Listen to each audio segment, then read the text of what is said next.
At this time, how was your morale affected in terms of you're doing this training, you're cross-training, you're learning everything there is to know about flying an airplane and bombing and navigation and weather systems, and yet there's no end to this. How was your morale during this period of time? Well, you sort of wonder what in the world, you're anxious to go, the war is on, we're fighting on two fronts, in the Pacific and then over in Europe.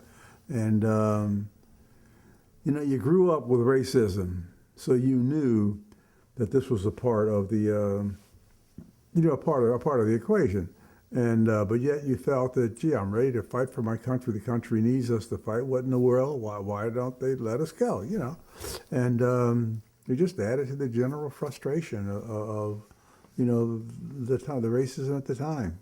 So how does the war end for you? Where are you? What are you doing in 1945? Well, in 45, I was at Baltimore. We were at combat training when the war in Europe ended.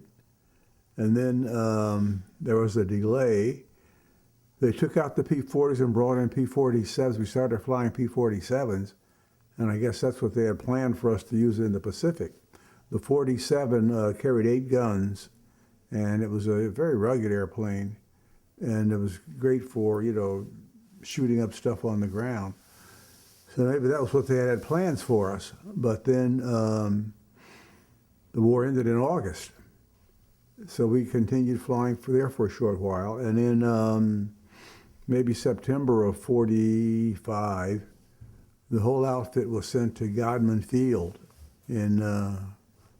actually it's a part of Fort Knox. Godman Field is a part of Fort Knox. And we were sent there. And now there we were under the command of Colonel Benjamin O. Davis, Jr.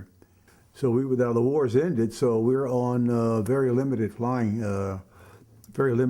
just enough to maintain our flight status. I think we flew like 4 to 6 hours a month, if you can imagine. So what they did, they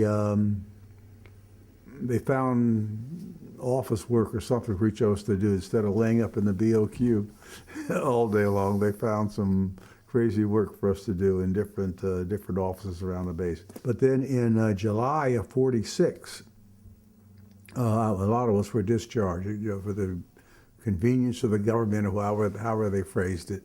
And we were discharged, and I get back home to Camden, and now, of course, I know I've got to finish school. We had the GI Bill, and you were able to even go to college. As a matter of fact, 75% of the guys going to Temple High School were veterans, so I went there. I enrolled there, and lo and behold, I bump into some of the guys I was at Tuskegee with. And I finished the high school, and I went to the university.